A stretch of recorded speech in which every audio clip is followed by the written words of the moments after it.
दोस्ती की आड़ में दगाबाजी करने वाले चीन ने फिर से अपना रंग दिखा दिया है। चीन ने बातचीत जारी रखने का शिगूफा छोड़ा है, वो भी तब जबकि वो पूर्वी लद्दाख में 22 लड़ाकू विमानों के साथ लगातार सैन्य अभ्यास कर रहा है। चीन के J-11 और J-16 लड़ाकू विमान पूर्वी लद्दाख में भारत को चुनौती देने के लिए उड़ान भर रहे हैं। अपनी करतूत को छिपाने के लिए और उसकी डिफेंस एक्सरसाइज पर से दुनिया का ध्यान भटकाने के लिए चीन ने प्रोपेगेंडा फैलाना शुरू कर दिया है। इस वीडियो में आपको बताएंगे कि आखिर भारत के खिलाफ चीन कौन सा प्रोपेगेंडा फैला रहा है।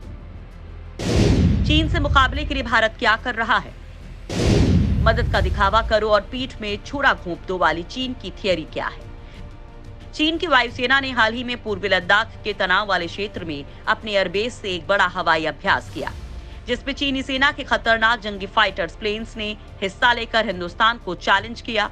इसलिए अप्रैल मई में भारत ने अपने फॉरवर्ड एयरबेसिस पर सुखोई 30 और MiG-29 भी तैनात किए, जो किसी भी खतरे का जवाब देने में सक्षम हैं। दोगले ड्रैगन की हरकतों पर भारत भी पैनी नजर बनाए हुए है। जिस इलाके में चीन ये डिफेंस एक्सरसाइज कर रहा है, ये पूर्वी लद्दाख का वही इलाका है जहां पिछले एक साल से ज्यादा वक्त से दोनों देशों के बीच जबरदस्त तनाव चल रहा है। आलम यह है कि दोनों की सेनाएं इस इलाके में मोर्चाबंदी करके डटी हुई हैं। PLA यानी पीपल्स लिबरेशन आर्मी लगातार भारत को उकसाने के लिए काम कर रही है, तो दूसरी तरफ चीनी सेना शांति का राग अलाप रही है। युद्ध के उकसावे की हरकतों पर पर्दा डालने के लिए चीन भारत को ज्ञान पेल रहा है। एक तरफ तो भारत की सरहदों पर चीन नजर गड़ाए हुए है, तो दूसरी तरफ वो शांति का राग अलाप रहा है। चीन ने कहा है कि भारत और चीन को विरोध करने की बजाय एक दूसरे का सहयोग करना चाहिए। दोनों देशों के बीच सीमा विवाद एक ऐतिहासिक मुद्दा है। चीन इसे बातचीत के जरिए हल करने पर जोर देता है। दोनों को कोरोना से जंग और अर्थव्यवस्था को पटरी पर फिर से लाने पर जोर देना चाहिए। सीमा पर फौज की तैनाती और सार्वजनिक मंच पर शांति की बात करके ही चीन ने गलवान घाटी में भी भारत को धोखा देने की कोशिश की थी, लेकिन भारत के जाबाज सैनिकों ने चीन को नानी याद दिला दी थी और उसे अपने कदम पीछे खींचने पड़े थे। लेकिन बदमाश चीन अपनी हरकतों से बाज आने का नाम नहीं ले रहा है। इस बार लद्दाख के देपसांग, गोगरा समेत सभी विवादित स्थलों से PLA के सैनिकों को हटाने के लिए बातचीत में वो खुद आनाकानी कर रहा है। अपनी इन्हीं बदमाशियों पर पर्दा डालने के लिए चीनी राजदूत भी फरेब का जाल फेंक रहा है। चीनी राजदूत ने कहा कि हालिया कोरोना वायरस संकट के दौरान चीन ने भारत को हजारों ऑक्सीजन कंसंट्रेटर, 8000 से ज्यादा वेंटिलेटर और अरबों मास्क निर्यात किए हैं। चीनी प्रशासन ने दर्जनों भारतीय विमानों को चीन से सप्लाई लाने की अनुमति दी है। चीन की इस दलील के पीछे की हकीकत भी जान लीजिए। दरअसल चीन ने भारत को ये चीजें खैरात में या फिर भारत की मदद के लिए नहीं दी। भारत को ये मेडिकल इक्विपमेंट्स और मटेरियल्स बेचे हैं। जिन हजारों ऑक्सीजन कंसंट्रेटर्स, 8000 से ज्यादा वेंटिलेटर्स और मास्क की बात चीन कर रहा है, उसके लिए भारत ने चीन को अरबों रुपए भी दिए हैं। यानी व्यापारी की तरह चीन ने अपना माल भारत को बेचा है और भारत ने इसके लिए उसको बाकायदा मोटी रकम भी दी है। उसका एहसान तो तब होता जब उसने भारत की मदद की होती। ठीक उसी तरह जैसे भारत ने उसे 2 करोड़ रुपए से ज्यादा के मास्क बिना एक भी पैसा लिए कोरोना काल के शुरुआती दौर में भेजे थे, लेकिन भारत ने कभी इसका क्रेडिट तक नहीं लिया। न भारतीय मीडिया में कभी इस एहसान का जिक्र ही किया गया। लेकिन एहसान फरामोश चीन से सज्जनता की उम्मीदें करना ही बेईमानी है। पूरी दुनिया को कोरोना महामारी की दलदल में धकेलने वाले चीन ने भारत के खिलाफ एक और कदम उठा दिया है। चीन चोरी छिपे भारतीय सीमा के बेहद नजदीक अपने फाइटर प्लेन्स तैनात कर चुका है और इसकी ड्रिल भी की जा रही है।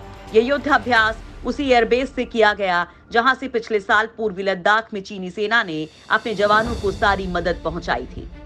हमारे डिफेंस सोर्सेज बताते हैं कि पूर्वी लद्दाख में भारतीय क्षेत्र के उस पार चीन के 21 से 22 लड़ाकू विमानों ने अभ्यास किया है। इनमें मुख्य तौर पर J-11 फाइटर जेट्स शामिल थे, जो रूसी लड़ाकू विमान Su-27 की नकल हैं। कुछ J-16 लड़ाकू विमान भी चीन की उकसाने वाली एक्सरसाइज में शामिल थे। इस लद्दाख में हो रही चीनी सेना की एक्सरसाइज को दोनों देशों के बीच तनाव की आग में घी डालने वाला जैसा बताया जा रहा है। दरअसल गलवान हिंसा के बाद से ही भारत और चीन के बीच जिस तरह से LAC पर सेनाओं की तैनाती बढ़ाई गई थी, उससे एशिया प्रशांत रीजन में युद्ध की आशंका गहरा रही थी। भारत भी इस बात को बखूबी समझता है, इसलिए चीन की चाल को मात देने के लिए भारत भी कमर कस चुका है।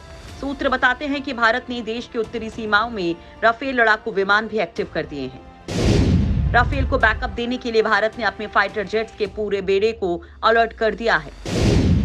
अप्रैल मई में भारत ने भी अपने फॉरवर्ड एयर बेसिस पर सुखोई 30 और मिग-29 तैनात किए हैं, जो किसी भी खतरे का जवाब देने में सक्षम हैं।